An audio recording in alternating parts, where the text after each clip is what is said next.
नमस्कार, मैं हूं आपके साथ मीनाक्षी रजत और आप देख रहे हैं विस्फोट, जहां हम आपको बताएंगे कि दुनिया में जंग के मैदान में आखिरकार क्या कुछ चल रहा है। लेकिन सबसे पहले आपको बताते हैं वो 3 खबरें जिन पर रहेगी हमारी शो के दौरान नजर। तो पहली खबर पर चर्चा करेंगे। मिडिल ईस्ट में जंग से पहले ही आशंका जताई जा रही थी कि ईरान हॉर्मुज स्ट्रेट को बंद करके दुनिया में हाहाकार ला सकता है, और ईरान ने किया भी बिल्कुल वैसा ही। हालांकि ईरान को हॉर्मुज के रूप में कमाई का साधन जरूर मिल गया है। ईरान ने हॉर्मुज से गुजरने वाले जहाजों से टोल वसूलना शुरू किया, और अब तो ईरान ने एक कदम आगे बढ़ाते हुए इसके लिए बाकायदा एक अथॉरिटी तक बना दी है, जिसने अब तेजी से IRGC के साथ मिलकर हॉर्मुज से गुजरने वाले जहाजों से टोल वसूलना शुरू कर दिया है। और अब तो खबर है कि उसने बाकायदा अपना इलाका तक इसे घोषित कर दिया है। इस बारे में आपको विस्तार से जानकारी देंगे। दूसरी खबर में हम बात करेंगे कि जंग के दौरान अमेरिका और इजराइल ईरान पर जो जबरदस्त हमले किए थे उनके बारे में, लेकिन उसकी वजह से ईरान झुका नहीं, बल्कि ईरान की तरफ से पलटवार किया गया, और इन पलटवार का अंदाजा किसी को भी नहीं था। ईरान के हमलों से अमेरिका के साथ ही खाड़ी देश और इजराइल भी दहशत में आ गए। ईरान के सस्ते ड्रोन और मिसाइलों ने अमेरिका की महंगी मिसाइलों को धूल चटा दी, और अब ईरान ने अमेरिका को एक बार फिर बहुत बड़ी धमकी दे दी है। ईरान का साफ तौर पर कहना है कि इस बार ऐसा हमला किया जाएगा जिसके बाद अमेरिका और इजराइल ने सोचा भी नहीं होगा। आज हम आपको ईरान के उस प्लान के बारे में भी समझाएंगे। तीसरी खबर की चर्चा करेंगे। इजराइल बीते कई दशकों से ईरान का दुश्मन रहा है। उस पर लगातार ईरान के खिलाफ साजिश रचने के आरोप भी लगते रहे। इजराइल ने अमेरिका के साथ मिलकर ईरान पर पिछले साल भी हमला किया, और इस साल भी मिडिल ईस्ट में केवल ईरान ही इजराइल की ताकत को रोकने का प्रयास करता रहा। बाकी देश या तो अमेरिका के प्रभाव में आकर के या फिर समझौते की वजह से इजराइल का ज्यादा विरोध नहीं करते हैं। लेकिन इस जंग के बीच में इजराइल की एक नई मंशा सामने आती जरूर नजर आ रही है। आखिर कौन सी है वो मंशा, इजराइल का वो प्लान क्या है, आज हम आपको उसके बारे में भी बताएंगे। तो आइए शुरू करते हैं आज का सफर और देखते हैं विस्फोट। और बुलेटिन की शुरुआत इस वक्त की अहम जानकारी के साथ। जंग से जुड़ी हुई खबर यह है कि ईरान पर कभी भी हमला हो सकता है। जंग की तैयारियों को लेकर के अमेरिका अलर्ट नजर आ रहा है। बताया यह जा रहा है कि कभी भी अमेरिका हमला कर सकता है, और इसे लेकर के बाकायदा तैयारियां पूरी कर ली गई है। अमेरिकी राष्ट्रपति ट्रंप के सभी ट्रिप्स कैंसिल कर दिए गए हैं, और बिगड़ते हालात पर व्हाइट हाउस में हलचल भी तेज हो गई है। तो इस वक्त की अहम जानकारी हम आपको बता रहे हैं कि जहां अमेरिका अलर्ट पर है, अमेरिकी राष्ट्रपति ट्रंप भी अपनी सभी ट्रिप्स कैंसिल कर चुके हैं। बार बार सेंटकॉम की तरफ से तैयारियों के वीडियोस जारी किए जा रहे हैं। अब्राहम लिंकन से जिस तरीके से फाइटर जेट उड़ान भरते हुए नजर आते हैं, उनके जारी किए गए वीडियो में वो ये बताने के लिए काफी है कि आगे आने वाले वक्त में हमले तेज किए जा सकते हैं। हालांकि तैयारी जरूर की जा रही है कि किसी तरीके से बातचीत के माध्यम से हल निकाला जा सके, लेकिन ये प्रेशर पॉलिटिक्स लास्ट मिनट तक चलने वाली है। वही खबर ये कि अमेरिका की धौंस पर ईरान ने दो चूक कह दिया है। कहा यह है कि यूरेनियम संवर्धन पर अमेरिका हमसे ना उलझे। साफ तौर पर उनकी तरफ से यह कहा गया है कि यूरेनियम सौंपने की मांग पर समझौता हम कतई बर्दाश्त नहीं करने वाले हैं। दूसरी तरफ विदेश मंत्रालय के प्रवक्ता बकाई का बयान भी सामने आया है। अब बकाई की तरफ से क्या बयान दिया गया है वो भी मैं आपको बता दूं, लेकिन जंग से जुड़ा हुआ सीधे तौर पर उन्होंने ये बयान दे दिया है बकाई ने कि ईरान अपनी धौंस जमाना बंद कर दे, क्योंकि यूरेनियम संवर्धन पर हम कोई समझौता नहीं करने वाले। और ये सिर्फ बकाई का बयान नहीं है, बल्कि ईरान के मुस्तफा खामनेई ने यही आदेश दिया है। आदेश दे दिया है कि कितनी भी बातचीत के माध्यम से इस मसले को सुलझाने का प्रयास कर लिया जाए, लेकिन आप यूरेनियम संवर्धन पर टस से मस नहीं होंगे। आप जो सोच करके बैठे हुए हैं वही हम करने वाले हैं। और यही बकाई की तरफ से विदेश मंत्रालय के प्रवक्ता की तरफ से कहा गया है कि हम यूरेनियम सौंपेंगे नहीं। जबकि दूसरी तरफ प्रेशर पॉलिटिक्स के तहत तैयारी ये की जा रही है कि किसी तरीके से ईरान को झुकाया जा सके, और इसके लिए बाकायदा ईरान को चिढ़ाने के लिए और अपनी तैयारियां दिखाने के लिए वीडियो पर वीडियो जारी किए जा रहे हैं अमेरिका की तरफ से। अमेरिकी राष्ट्रपति डोनाल्ड ट्रंप ने अपनी तमाम ट्रिप्स कैंसिल कर दी है। यहां तक कि आने वाले वक्त में बेटे की शादी में भी वो नहीं जाने वाले हैं, जैसा उनकी तरफ से कहा गया। 28 फरवरी को अमेरिका और इजराइल ने सोचा था कि बम बरसा करके वो ईरान को झुका देंगे, लेकिन ईरान ने वो कर दिया जिसकी कल्पना वॉशिंगटन के बंद कमरों में बैठे पेंटागन के जनरल्स ने भी नहीं की। ईरान ने दुनिया की सांसें रोकने का मुकम्मल इंतजाम कर लिया है। हॉर्मुज में ईरान ने वो चौकीदार बिठा दिया जिसके आगे सुपर पावर अमेरिका भी पानी मांग रहा है। कहते हैं कि शतरंज की बाजी में शह और मात का खेल वही जीतता है जो दुश्मन की सोच से 4 कदम आगे चलता है। ट्रंप अपनी मैक्सिमम प्रेशर वाली धमकियां देते रह गए, इजराइल अपनी मिसाइलों के नंबर गिनाते रह गया, और इन सब के बीच में ईरान ने दुनिया की सबसे बड़ी कमजोरी पर अपना अंगूठा रख दिया है।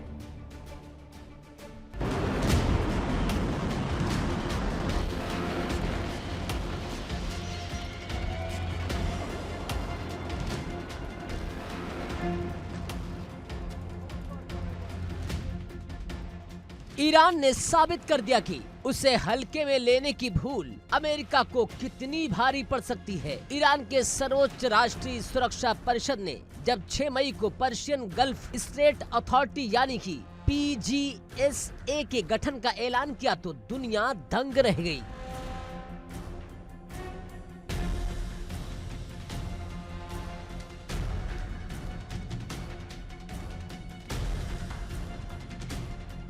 ईरान की संसद की राष्ट्रीय सुरक्षा समिति के प्रमुख इब्राहिम अजीजी ने साफ कह दिया कि अब होर्मुज में ट्रैफिक को ईरान अपनी शर्तों पर मैनेज करेगा। रणनीति इतनी सटीक है कि होर्मुज की तरफ बढ़ने वाले हर एक जहाज के कैप्टन को पहले ही ईमेल के जरिए ईरान के नियम और शर्तें भेजी जा रही हैं। अगर ईरान की इजाजत नहीं तो जहाज का 1 इंच आगे बढ़ना भी मुमकिन नहीं।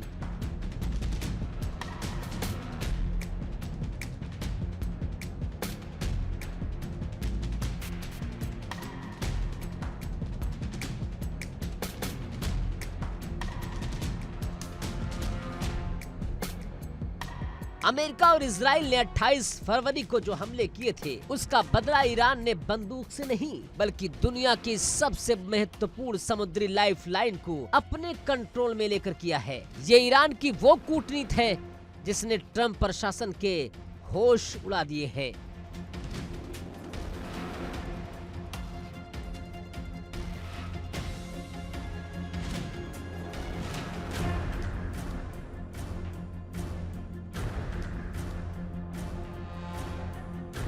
जरा इस नक्शे को ध्यान से देखिए। ये है स्ट्रेट ऑफ होर्मुज। ये सिर्फ पानी का रास्ता नहीं है, ये वैश्विक अर्थव्यवस्था का वेंटिलेटर है। सऊदी अरब, इराक, कुवैत, UAE इन सब देशों का कच्चा तेल इसी सकरे रास्ते से होकर एशिया और यूरोप तक पहुंचता है। दुनिया का 20% तेल व्यापार इसी रास्ते पर निर्भर भी है।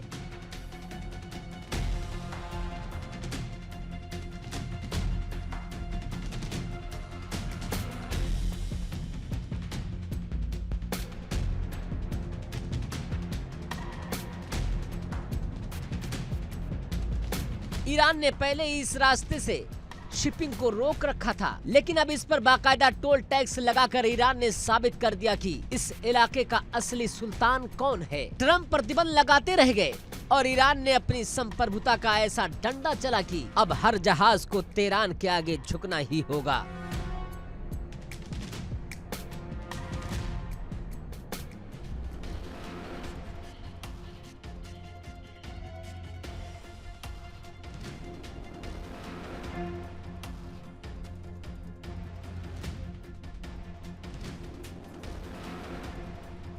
लेकिन तेल तो सिर्फ एक झांकी थी। ईरान का असली धमाका तो इंटरनेट की दुनिया में हुआ। पेट्रोल और डीजल के बाद अब आपकी जिंदगी का सबसे जरूरी हिस्सा यानी इंटरनेट, व्हाट्सएप, अमेज़न डिलीवरी और नेटफ्लिक्स स्ट्रीमिंग भी ईरान के निशाने पर है।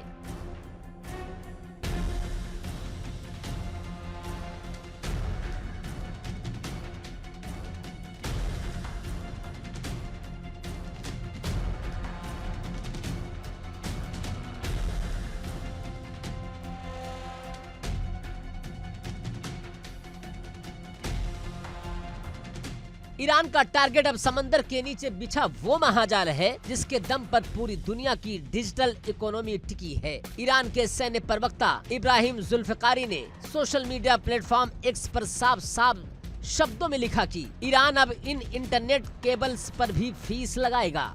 यानी IRGC ने साफ कर दिया कि इन समुद्र के नीचे बिछे केबल्स के ऑपरेटरों को अब ईरान के कड़े कानून का पालन करना होगा और बाकायदा लाइसेंस शुल्क देना होगा। इतना ही नहीं, ईरान ने इस जाल को ऐसा बुना कि अगर ये इंटरनेट केबल खराब होते हैं तो इनकी मरम्मत और देखरेख का काम भी सिर्फ और खुद ईरानी कंपनियां ही करेंगी। यानी दुनिया की डिजिटल नस अब ईरान के हाथ में है।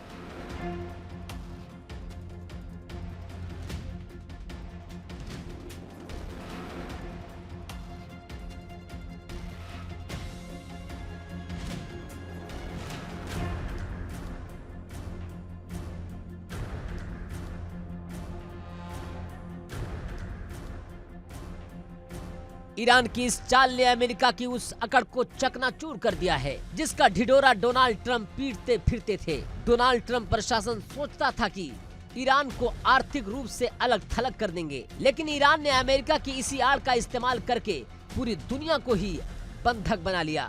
इसका सबसे बड़ा झटका किसे लगेगा? दुनिया की उन टेक कंपनियों को जो खुद को सर्वशक्तिमान समझती थीं। गूगल, माइक्रोसॉफ्ट, मेटा और अमेज़न जैसी महाबली कंपनियां, जिनकी रीढ़ की हड्डी ये अंडर सी केबल्स हैं।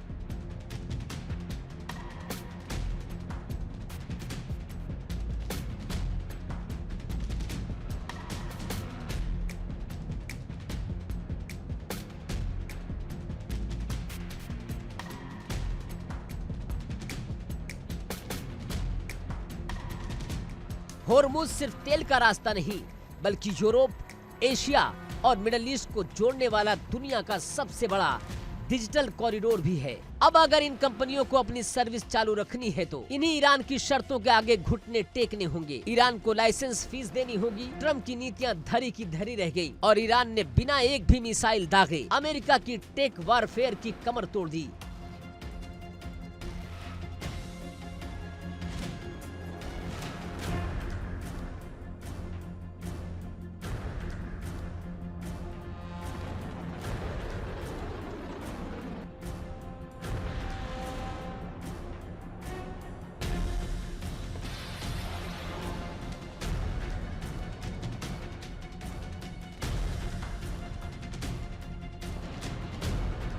विशेषज्ञों की माने तो ईरान ने बहुत बड़ा मास्टर स्ट्रोक खेला है। अमेरिका हमेशा इकोनॉमिक सैंक्शंस का इस्तेमाल करता है। ईरान ने देखा कि होर्मुज एक ऐसा चोक पॉइंट है जहां से वो सिर्फ तेल नहीं बल्कि पूरी दुनिया का डेटा ट्रैफिक कंट्रोल कर सकता है। अगर गूगल या मेटा को एशिया से यूरोप डेटा भेजना है तो इसी रूट का इस्तेमाल करना होगा।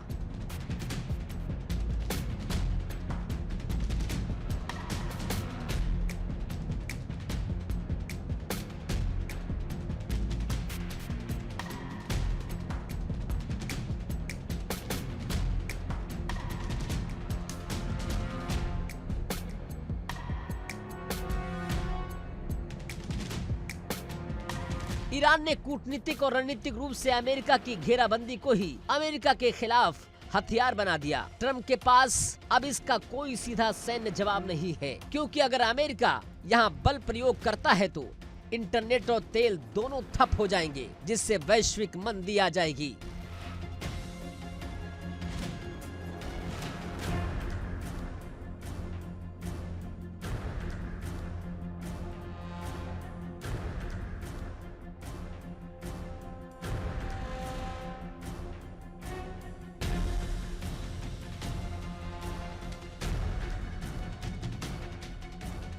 तो बात बिल्कुल साफ है, ईरान ने अमेरिका की आड़ में पूरी दुनिया को शय और मात के इस खेल में फंसा दिया है। ईरान की चाल न सिर्फ कारगर साबित हो रही है, बल्कि इसने सुपर पावर अमेरिका के घमंड को भी चकनाचूर कर दिया है।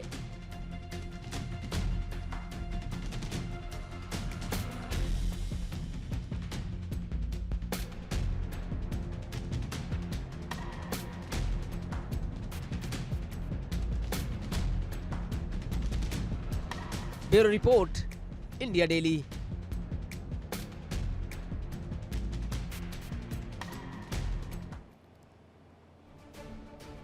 वे हॉर्मुज स्ट्रेट पर आईआरजीसी का बड़ा दावा देखने को मिला है। 24 घंटे में हॉर्मुज से 35 जहाज गुजरे हैं, ये उनकी तरफ से दावा किया गया है। और अगर ये दावा सही है, यानी कि हॉर्मुज पर आईआरजीसी पूरे तरीके से अपना कब्जा कर चुकी है। 35 जहाज गुजरना, वो भी अमेरिकी नाकेबंदी के बाद, ये थोड़ा सा मुश्किल भरा हो सकता है।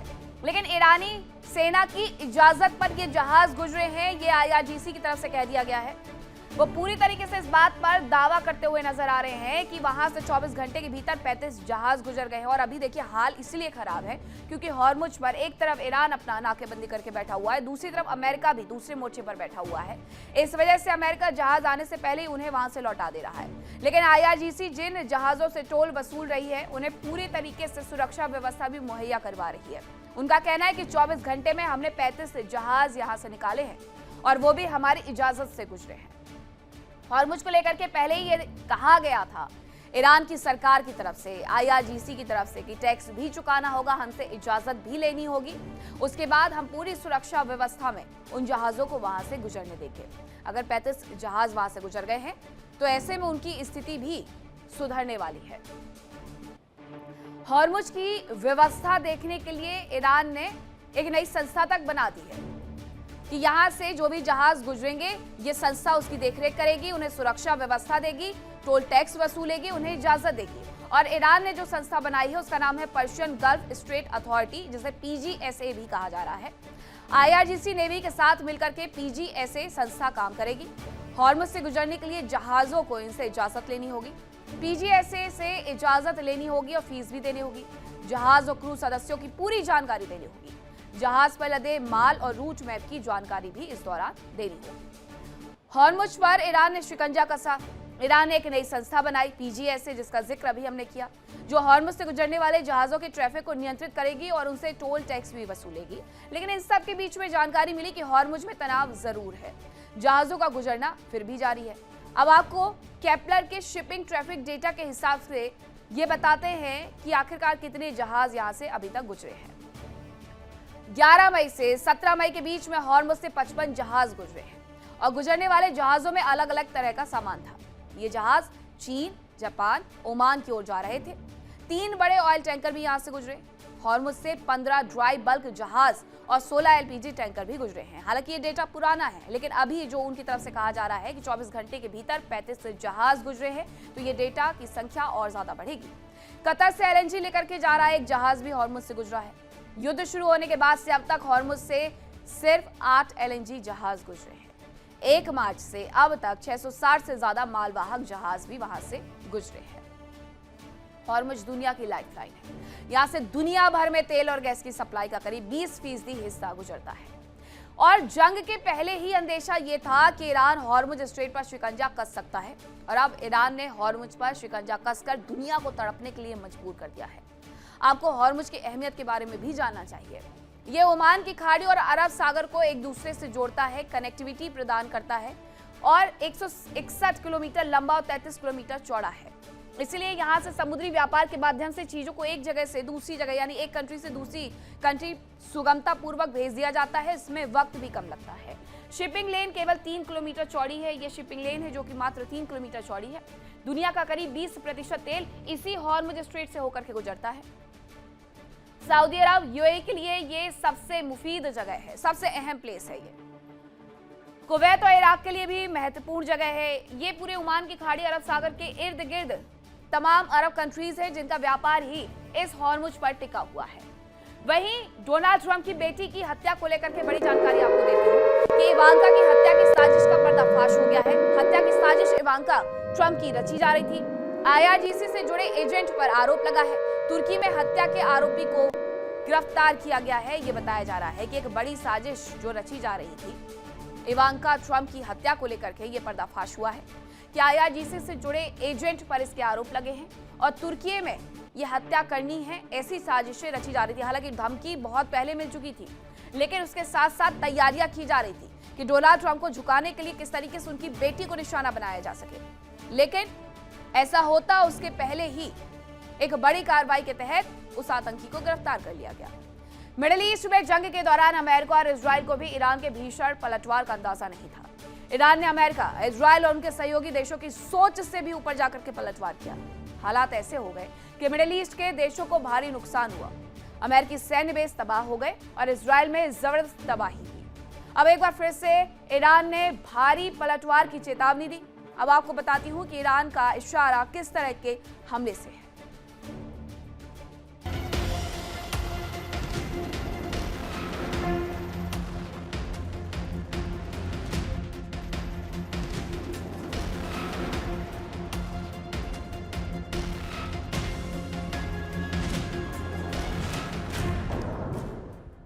अमेरिका और इजराइल ने 28 फरवरी को ईरान पर हमला किया। शुरुआत में ही उन्हें अयातुल्लाह अली खामनेई की मौत के रूप में बड़ी कामयाबी मिली। ट्रंप और नेतन्याहू को लगा कि अब ईरान टूट जाएगा, लेकिन ईरान ने दुगनी रफ्तार से पलटवार किया।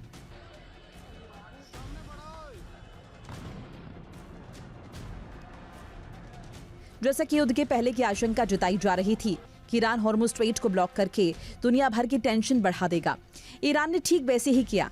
ईरान ने हॉर्मुज में सी माइंस बिछा दी, जहाजों को गुजरने के लिए IRGC की इजाजत लेना जरूरी कर दिया और अब तो ईरान ने बाकायदा एक संस्था बना दी है जो हॉर्मुज का मैनेजमेंट देखेगा। राष्ट्रपति ट्रम्प लगातार ईरान पर समझौते के लिए दबाव बना रहे हैं, लेकिन अब उनकी धमकी के जवाब में ईरान ने ऐसा हमला बोला जिसके बाद ग्लोबल तेल सप्लाई पर बड़ा खतरा पैदा हो गया। ईरान ने अमेरिका को खुली चेतावनी देते हुए नया मोर्चा खोलने का ऐलान कर दिया। अमेरिका और ईरान के बीच चल रही तनातनी अब केवल जुबानी जंग तक सीमित नहीं रही। राष्ट्रपति ट्रम्प ने मिलिट्री एक्शन की धमकी दी तो ईरान की सेना ने खुली चेतावनी दे दी। ईरान ने साफ कर दिया है कि अब वो हॉर्मुज में सिर्फ जहाजों को रोकने या उन पर टोल टैक्स वसूलने जैसे छोटे मोटे कदम नहीं उठाने वाला।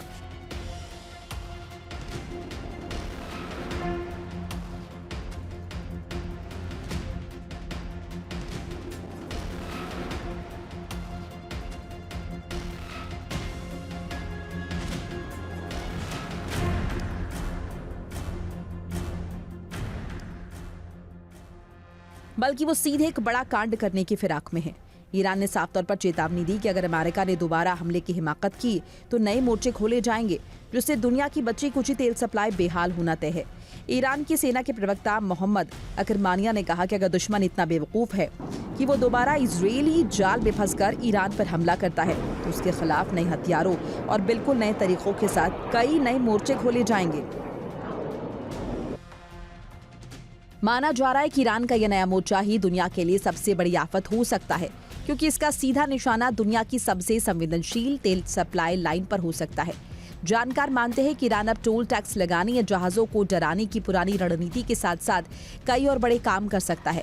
उनका मानना है कि अगर युद्ध छिड़ा तो ईरान हॉर्मुज को पूरी तरह चोक कर सकता है। इसके अलावा समंदर के नीचे काम करने वाले सीक्रेट सुसाइड ड्रोन्स और आधुनिक एंटीशिप मिसाइल्स के जरिए ईरान पूरे हॉर्मुज को नो गो जोन बना सकता है। यानी सऊदी अरब, कतर और UAE जैसे देशों से निकलने वाली बची कुची तेल सप्लाई पूरी तरह ठप हो जाएगी और दुनिया में पेट्रोल डीजल के लिए हाहाकार मच जाएगा। आशंका जताई जा रही है कि ईरान सीधे युद्ध में उतरने के बजाय अपने सबसे बड़े हथियार यानी प्रॉक्सी संगठनों को पूरी तरह एक्टिव कर सकता है। लेबनान में हिजबुल्लाह, यमन में हूती और इराक, सीरिया के शिया उग्रवादी गुट ईरान के इशारे पर काम करते हैं।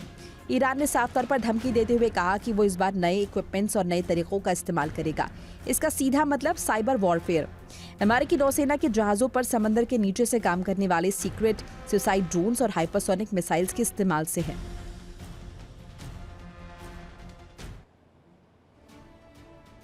ईरान ने अमेरिका को नए हथियार और नए तरीके से हमला करने की चेतावनी दी है। एक्सपर्ट्स मान रहे हैं कि ईरान का इशारा साइबर हमले से हो सकता है। हालांकि इससे पहले भी ईरान समर्थित साइबर ग्रुप्स अमेरिका में ऐसी तबाही लाने की कोशिशें कर चुके हैं। अब आपको बताती हूँ कि अमेरिका पर ईरान का जो साइबर हमला है वो कई बार देखने को मिला है। एक बार नहीं बल्कि कई बार ये हमला देखने को मिला। ईरानी हैकर्स ने अमेरिकी सुरक्षा में सेंध लगा दी और ये अमेरिका के लिए अपने आप में एक बड़ी ही शर्मिंदगी भरी खबर रही है, क्योंकि अमेरिका जो सबसे ज्यादा टेक कंपनियां रखता है उसे ही हैकर्स चूना लगाते हुए नजर आ रहे थे। अमेरिकी गैस स्टेशन ईरान के इशारे पर काम करने लगे थे। दूसरी तरफ अमेरिका में गैस स्टेशंस के फ्यूल मॉनिटरिंग सिस्टम को हैक किया गया था। ये ईरानी हैकर्स के द्वारा ही किया गया था। ईरानी हैकर्स ने अमेरिकी ATG सिस्टम में भी सेंध लगाई। इसके अलावा अमेरिका में गैस रिसाव का संकट मंडरा गया था हैकर्स की करतूत की वजह से। जंग के दौरान ईरान अमेरिका को दहला सकता है। ये तैयारी तो पहले से इन्हें नजर आने लगी थी अमेरिका को।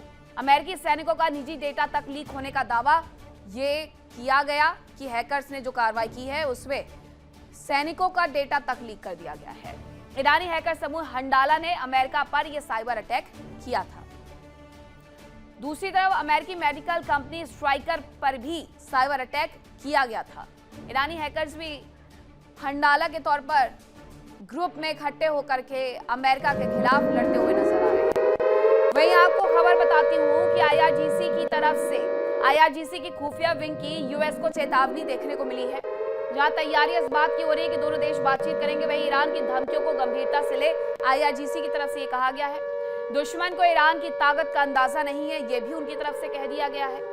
दूसरी तरफ हमले अमेरिका की धारणाएं गलत साबित की। ये कहा जा रहा है IRGC की तरफ से 2 महीने के बेकार हमलों से सबक ले लें डोनाल्ड ट्रंप।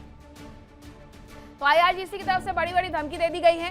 खुफिया विंग की यूएस को यह चेतावनी है कि हमारी तरफ से जो चेतावनियां मिल रही हैं उसे अमेरिका को थोड़ा संभल जाना चाहिए, उन्हें गंभीरता से लेना चाहिए। दुश्मन को ईरान की ताकत का अंदाजा नहीं है, यह भी आईआरजीसी की तरफ से कहा गया। और आपको याद भी होगा कि 28 मार्च को जब इस युद्ध की शुरुआत हुई थी तो यह माना जा रहा था कि ईरान कभी भी झुक जाएगा, ऐसा हुआ नहीं। इसीलिए यह कहा जा रहा है कि दुश्मन को ईरान की ताकत का अंदाजा तक नहीं है।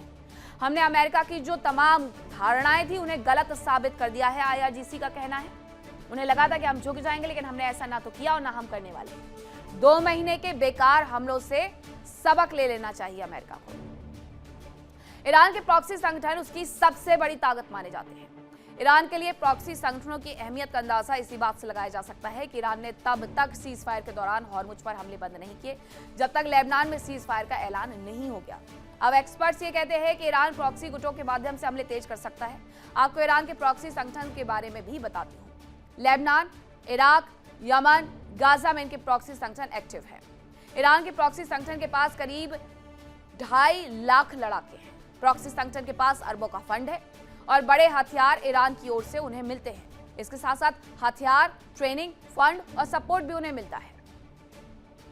ईरान के प्रॉक्सी संगठन अक्सर ईरान के पड़ोसी मुस्लिम मुल्कों के लिए ही मुसीबत बने रहते हैं। सऊदी अरब, बहरीन, कुवैत, यूएई, कई जगह ईरान के प्रॉक्सी गुट हमला कर चुके हैं। अब आपको इसके बारे में भी विस्तार से जान लेना चाहिए। सबसे पहले आपको इराक के बारे में बताती हूँ, जहाँ इराक में कताई, हिजबुल्लाह, असैब, अहमल अल हक को ईरान का समर्थन प्राप्त है।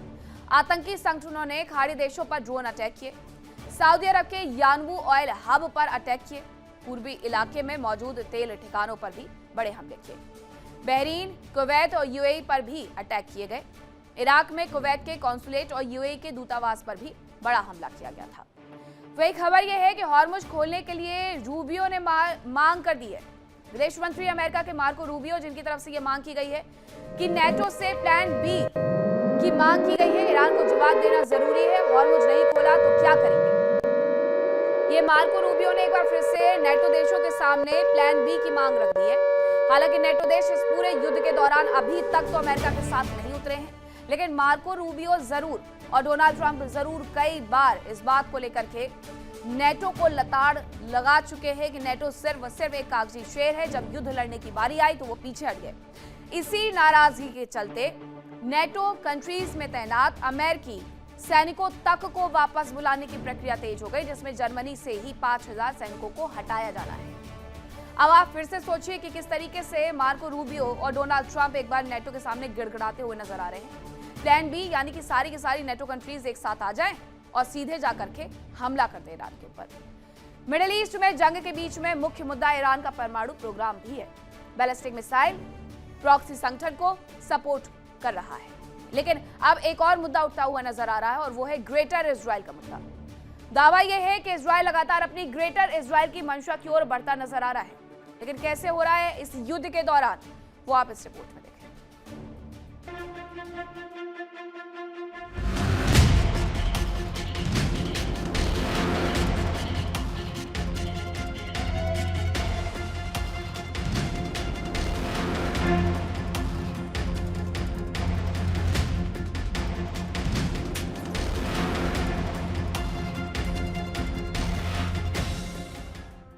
इजराइल दुनिया में यहूदियों का एकमात्र देश।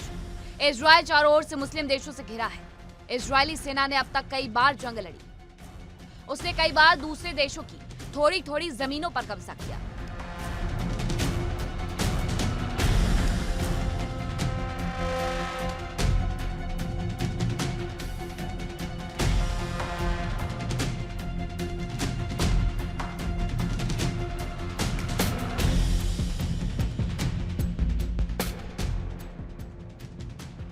मिडिल ईस्ट में इजराइल का सबसे बड़ा दुश्मन है ईरान, जैसे वो कभी भी परमाणु शक्ति संपन्न होने नहीं देना चाहता।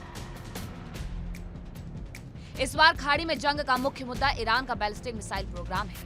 परमाणु प्रोग्राम और प्रॉक्सी संगठनों को सपोर्ट बंद करवाना रहा, लेकिन अब इजराइल की एक और मंशा सामने आने लगी है।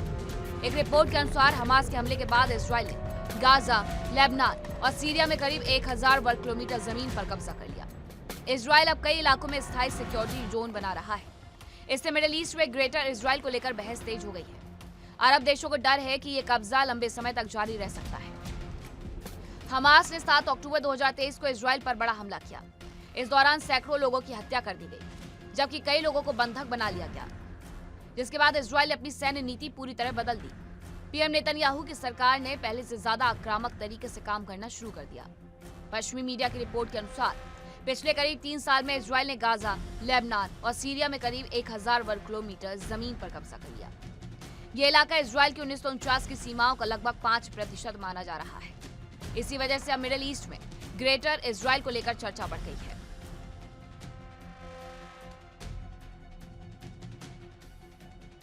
रिपोर्ट के अनुसार कब्जा की गई जमीन का सबसे बड़ा हिस्सा दक्षिणी लेबनान में है। इजरायली सेना वहां कई किलोमीटर अंदर तक पहुंच चुकी है। इजराइल इस इलाके को सिक्योरिटी जोन कह रहा है। उसका कहना है कि इससे हिजबुल्लाह को इजरायली सीमा के पास से हमला करने से रोका जा सकेगा। नेतन्याहू ने पिछले महीने कहा कि दुश्मन इजराइल को आग के घेरे में घेरना चाहता था, लेकिन अब इजराइल ने अपने चारों ओर सुरक्षा का घेरा बना लिया है।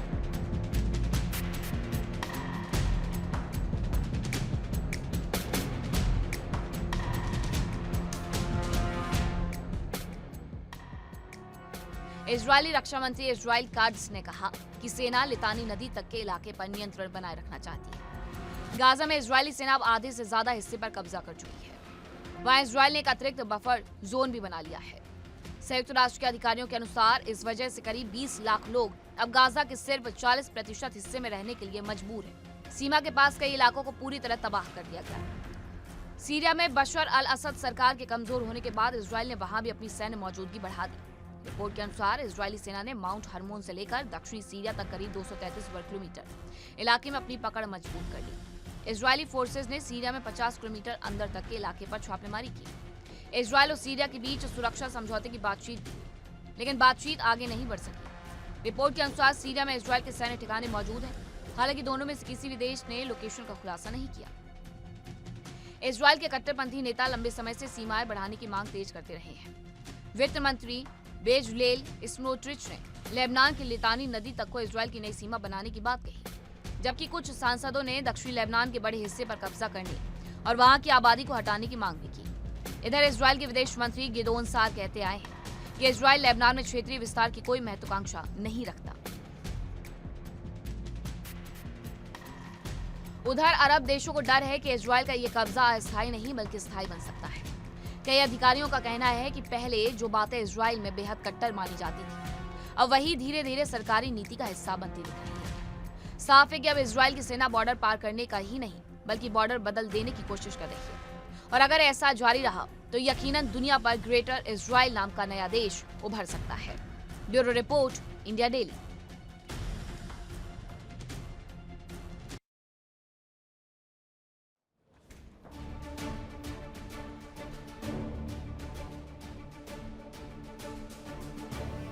और एक और बड़ी खबर आ रही है कि लेबनान पर इजराइल का हवाई हमला देखने को मिला है। स्वास्थ्य कर्मियों और बच्चे समेत इस दौरान 10 लोगों की जान चली गई है। इजराइल और हिजबुल्लाह के बीच में हमले लगातार जारी है और अभी भी ये हमले रुकते हुए नजर नहीं आ रहे हैं। कहने के लिए दोनों ही देशों के बीच में फिलहाल के लिए सीज फायर है, लेकिन जिस तरीके से हिजबुल्लाह की तरफ से हमले किए जा रहे हैं उसके जवाब में इजराइल की तरफ से जब हमले किए जाते हैं तो साउथ लेबनान में अच्छी खासी तबाही होती है। साउथ लेबनान में एक बार फिर से हवाई हमला हुआ। स्वास्थ्य कर्मियों और बच्ची समेत इस दौरान 10 लोगों की जान चली गई है। अभी भी वहां पर स्थितियां जस की तस बनी हुई हैं। स्थितियों में कोई सुधार नहीं हो रहा है। लगातार हमले किए जा रहे हैं साउथ लेबनान पर, जिसकी वजह से बेरूत जो कि लेबनान की राजधानी है वो पूरी तरीके से तबाह हो चुकी है। अब इन सब के बीच में एक और हमला किया गया है जिसमें 10 लोगों की जान चली गई है। हिजबुल्लाह को लेकर के साफ तौर पर सीज फायर के वक्त ये कहा गया था कि आप हिजबुल्लाह को रोकिए, हम हमला लेबनान पर नहीं करेंगे। दूसरी तरफ माना यह जा रहा है कि इजराइल अब ग्रेटर इजराइल की तरफ बढ़ रहा है। अब कैसे ये बढ़ रहा है? साल 2024 में एक इजरायली जवान को ग्रेटर इजराइल का बैज पहने नोटिस किया गया था और उसके बाद से ही ग्रेटर इजराइल की परिकल्पना सिर उठाने लगी थी। माना गया कि ग्रेटर इजराइल इजिप्ट में नील नदी से लेकर के इराक में फरात नदी तक फैला होगा। अब ये मैप मैं आपको दिखा देती हूँ कि क्या आखिरकार उनकी तरफ से तैयारी की गई थी। ये अगर आप देखेंगे तो ये इजराइल है, लेकिन तैयारियां दरअसल ये की गई थी। सबसे पहले आपको याद दिलाऊं कि ग्रेटर इजराइल का बैज पहने हुए एक व्यक्ति को नोटिस किया गया था, उसके बाद से ही ये माना जा रहा था कि 2023 में जो हमले होने शुरू हुए थे हमास के ऊपर, उसके बाद ये ग्रेटर इजराइल के तौर पर अपने आप को फैलाएंगे। माना यह गया कि ग्रेटर इजराइल इजिप्ट में नील नदी से लेकर के इराक में फरात नदी तक फैला होना चाहिए। यानी इजराइल ये इजिप्ट तक आना चाहता है, अपने आप को वो यहां तक फैलाने की तैयारी कर रहा है। और सिर्फ इजिप्ट तक फैलाने की तैयारी उसकी तरफ से नहीं की जा रही है, बल्कि अपने आप को फरात नदी, इराक में एक फरात नदी है, वहां तक फैलाने की तैयारियां करते हुए नजर आ रहा है। ये फरात नदी है, वो यहां तक अपने आप को इस तरीके से, जो मैप ऐसा होता है उस मैप को ही पूरा परिवर्तित कर देना चाहता है। ग्रेटर इजराइल में पूरा फिलिस्तीन आ जाएगा, जॉर्डन आ जाएगा, लेबनान आ जाएगा, ये जो आपने अभी देखा, और इस तरीके से बनेगा ये ग्रेटर इजराइल। ये यहाँ इजिप्ट तक फैल गया, ये लेबनान को पूरा समा गया। इस तरफ अगर आप जाएंगे तो इराक है, उसे भी ये पूरा अपने आप में समेट लेगा। इसमें सऊदी अरब का भी कुछ हिस्सा आएगा। हालांकि इजराइल के अगर मैं फिलहाल क्षेत्रफल की बात करूं तो ये करीब 20,770 वर्ग किलोमीटर है, जबकि ग्रेटर इजराइल का क्षेत्रफल लगभग 5 लाख वर्ग किलोमीटर हो सकता है। इजराइल ने फिलिस्तीन के कुछ हिस्से पर कब्जा कर लिया और इसके अलावा सीरिया की गोलान हाइट्स पर वो पहले ही कब्जा कर चुका है। एक अनुमान ये कहता है कि ग्रेटर इजराइल में लेबनान का करीब 10,000 वर्ग किलोमीटर क्षेत्र है और जॉर्डन का करीब 89,000 वर्ग किलोमीटर क्षेत्र और फिलिस्तीन का लगभग 6,000 वर्ग किलोमीटर क्षेत्र आ सकता है। इतना ही नहीं, इसके अलावा भी सीरिया का लगभग 1,20,000 से 1,40,000 वर्ग किलोमीटर का क्षेत्र आएगा। इराक का 1.5 लाख वर्ग किलोमीटर का क्षेत्र आएगा। इजिप्ट का 60 से 80,000 वर्ग किलोमीटर का इलाका आएगा और सऊदी अरब का 1 से 1.5 लाख वर्ग किलोमीटर का इलाका इसमें शामिल हो जाएगा। यानी पूरा का पूरा ग्रेटर इजराइल बनाने के लिए इजिप्ट से लेकर के, इराक से लेकर के, सऊदी से लेकर के लेबनान तक, हर जगह जॉर्डन तक ही अपने आप को फैला लेंगे और इस युद्ध के दौरान वो देखने को भी मिल रहा है। अब आपको बताती हूं कि इजराइल ने अब तक पड़ोसी मुल्कों की कितनी जमीन पर कब्जा किया हुआ है। तो सबसे पहले आपको बताती हूं कि लेबनान में आखिरकार क्या हो रहा है। दक्षिणी लेबनान में 576 वर्ग किलोमीटर इलाके में कब्जे की खबर है। सीमा से करीब 12 किलोमीटर अंदर तक इजरायली जवान दाखिल हो चुके हैं। वहीं सीरिया में क्या तैयारी है? सीरिया में 233 वर्ग किलोमीटर इलाके पर कब्जे की जानकारी है, जो कि इजरायल ने की है। गाजा के आधे से ज्यादा इलाके पर कब्जे की जानकारी है और गाजा के 206 वर्ग किलोमीटर इलाके पर कब्जे की खबर है। लगभग 40% गाजा में रह रहे लगभग 20 लाख लोग हैं वहां पर। अब आपको मैप के माध्यम से बताते हैं कि क्या है इजराइल का लेबनान को लेकर के प्लान। तो इजराइल के उत्तरी हिस्से में लेबनान मौजूद है, साथ ही एक तरफ गोलान हाइट्स भी है। तो पहले सबसे पहले यही समझ लेते हैं कि उत्तरी हिस्सा कौन सा है और लेबनान कहां पर मौजूद है। अगर आप देखेंगे तो लेबनान इस तरफ और इजराइल आपको इस तरफ दिख जाएगा। उत्तरी हिस्से में लेबनान मौजूद है, एक तरफ इसमें गोलान हाइट्स है। इजराइल के दक्षिणी हिस्से के करीब गाजा है, जहां उनका एक लंबे वक्त से युद्ध भी चल रहा है। अब इधर आप देखेंगे तो ये लितानी नदी तक अपने आप को फैलाने की तैयारी कर रहे हैं। माना यह भी जा रहा है कि इजराइल की रणनीति लेबनान में एक बफर जोन तैयार करने की है। अब जरा ये देखिएगा, इजराइल से होकर के अगर आपको लितानी नदी तक जाना है, तब जाकर के आप पहुंचेंगे, कहां पहुंचेंगे आप पहुंचेंगे लेबनान। और लितानी नदी में तो सीधे तौर पर उन्होंने वहां से लोगों को खाली करने के लिए कह दिया है। बफर जोन बनाने की तैयारियां भी शुरू हो गई है। यानी इजराइल बॉर्डर से लगे हुए लेबनान के इलाके पर कब्जा करके उसे बफर जोन में वो तब्दील कर रहे हैं, ताकि इजराइल का उत्तरी हिस्सा पूरे तरीके से सुरक्षित हो सके।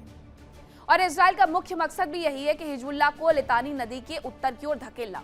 लितानी नदी तक वो जाना चाहता है, यहां पर वो अपनी प्रेजेंस दिखाना चाहता है और यहीं से हिजबुल्लाह को एक कोने में धकेल देना चाहता है। और इस योजना के अनुसार सीमा से 5 से 10 किलोमीटर अंदर तक वो जोन बना सकता है। इजराइल चाहता है कि हिजबुल्लाह के आतंकियों को इजराइल के बॉर्डर से एकदम दूर धकेल दिया जाए, जिससे इजराइल इनके हमलों से बच सके, उत्तरी इजराइल में रहने वाले लोगों को कोई दिक्कत ना हो। तो ये तैयारी है उनकी। दुनिया इस वक्त यूक्रेन और मिडिल ईस्ट की जंग में झुलस रही है, लेकिन अब महाविनाश का एक ऐसा नया मोर्चा खुलने जा रहा है जो सीधे अमेरिका की छाती पर होने वाला है। अमेरिका से महज 90 मील यानी 145 किलोमीटर दूर बसे एक छोटे से कम्युनिस्ट देश क्यूबा ने सुपर पावर अमेरिका को सीधी और खुली चेतावनी दे दी है। क्यूबा के राष्ट्रपति है मिगुएल डियाज कानेल। उनकी तरफ से ऐलान किया गया कि अगर अमेरिका ने कोई भी सैन्य हिमाकत की तो अंजाम सिर्फ और सिर्फ भयानक रक्तपात होगा। लेकिन सवाल यह है कि अचानक क्यूबा में इतनी हिम्मत कहां से आ गई? अमेरिकी खुफिया एजेंसी CIA की वो कौन सी गुप्त रिपोर्ट है जिसने वॉशिंगटन में हड़कंप मचा दिया है?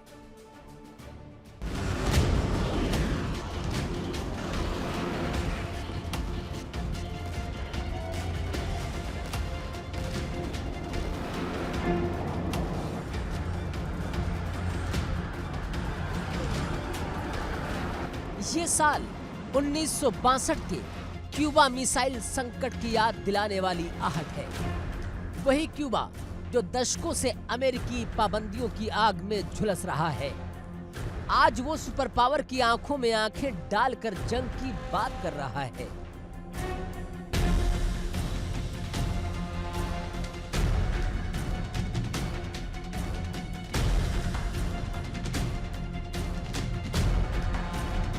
क्यूबा के राष्ट्रपति मिगुएल डियाज कानेल ने दुनिया को बता दिया कि क्यूबा धमकियों से डरने वाला नहीं है।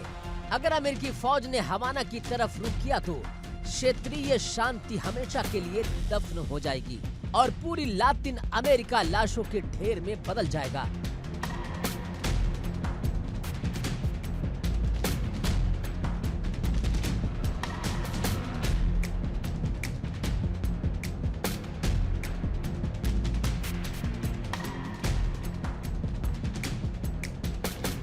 एक तरफ क्यूबा में बुनियादी चीजों की किल्लत है। मैक्सिको से मानवीय सहायता लेकर जहाज हवाना पहुंच रहे हैं। लोग बिजली कटौती से परेशान हैं, लेकिन दूसरी तरफ क्यूबा के सैन्य गोदामों में कुछ ऐसा पहुंच चुका है जिसने अमेरिकी नौसेना की नींद उड़ा दी है।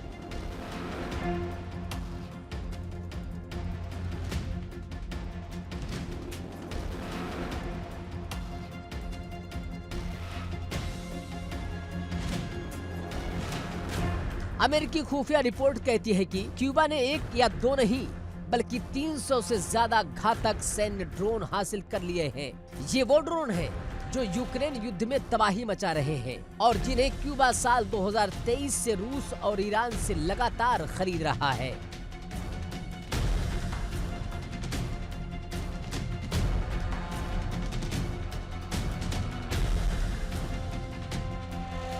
सनसनीखेज दावा तो ये भी है कि क्यूबा ने इन ड्रोनों के जरिए अमेरिकी नौसेना के सबसे अहम ठिकाने ग्वांतानामो बे, अमेरिकी युद्धपोतों और सीधे फ्लोरिडा के की वेस्ट पर हमला करने की योजना पर चर्चा भी शुरू कर दी है।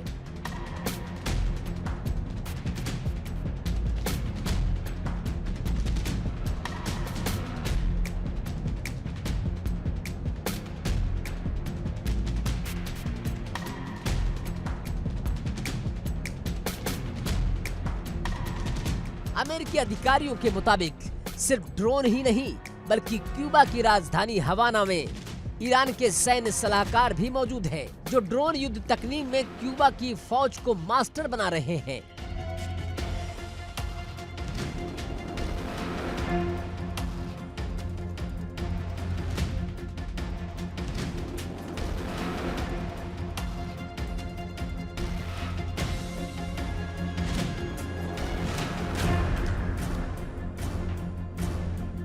अमेरिका को डर है कि उसके घर के ठीक बगल में रूस, ईरान, ड्रग कार्टेल और कम्युनिस्टों का एक ऐसा कॉकटेल तैयार हो रहा है जो अमेरिकी सुरक्षा को कभी भी छिन्न भिन्न कर सकता है।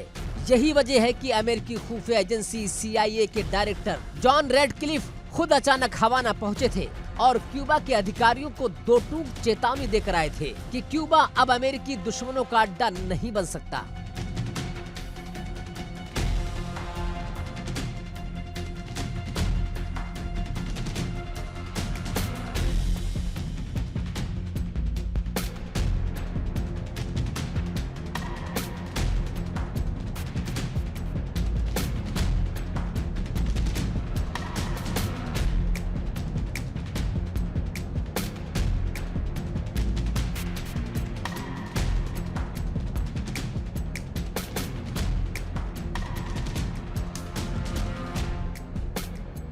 लेकिन डोनाल्ड ट्रंप का इरादा कुछ और है। ट्रंप पहले ही ऐलान कर चुके हैं कि वेनेजुएला के बाद अगला नंबर क्यूबा का है और अमेरिका इस द्वीप को लगभग तुरंत अपने नियंत्रण में ले लेगा।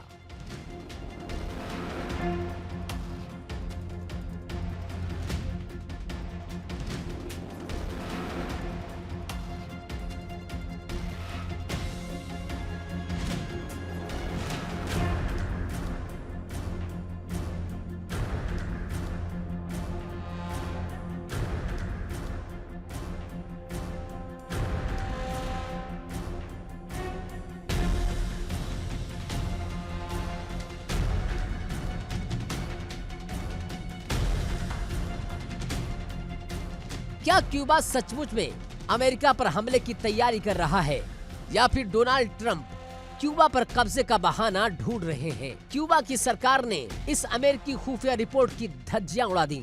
क्यूबा के विदेश मंत्री ब्रूनो ने सीधे व्हाइट हाउस पर जंग की साजिश रचने का आरोप मढ़ दिया। क्यूबा का कहना है कि अमेरिका हर दिन एक नया झूठ गढ़ता है ताकि क्यूबा के खिलाफ क्रूर आर्थिक प्रतिबंधों और भविष्य के सैन्य हमलों को जायज ठहराया जा सके।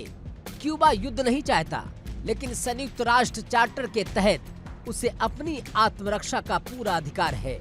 अमेरिका और क्यूबा की दुश्मनी 1960 के दशक से है, जब फिदेल कास्त्रो ने अमेरिका के पाखंड को चुनौती दी थी। अब अमेरिकी अधिकारी फिदेल कास्त्रो के भाई राउल कास्त्रो के खिलाफ केस दर्ज करने की तैयारी कर रहे हैं। फ्लोरिडा में रहने वाला क्यूबा का एक बड़ा राजनीतिक धड़ा ट्रंप पर दबाव बना रहा है कि इस कम्युनिस्ट सरकार को उखाड़ फेंका जाए। ट्रंप प्रशासन क्यूबा पर तेल प्रतिबंध लगाकर उसे घुटनों पर लाना चाहते थे, लेकिन नतीजा उल्टा निकला।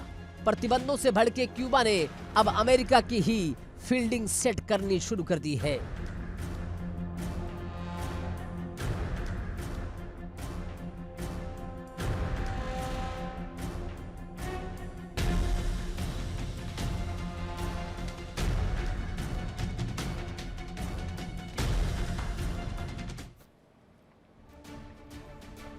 और विस्फोट में रुक रहे हैं एक छोटे से ब्रेक के लिए। कहीं मत जाइएगा, खबरों का सिलसिला लगातार जारी है। इंडिया डेली अब आपके स्मार्ट टीवी पर भी मौजूद।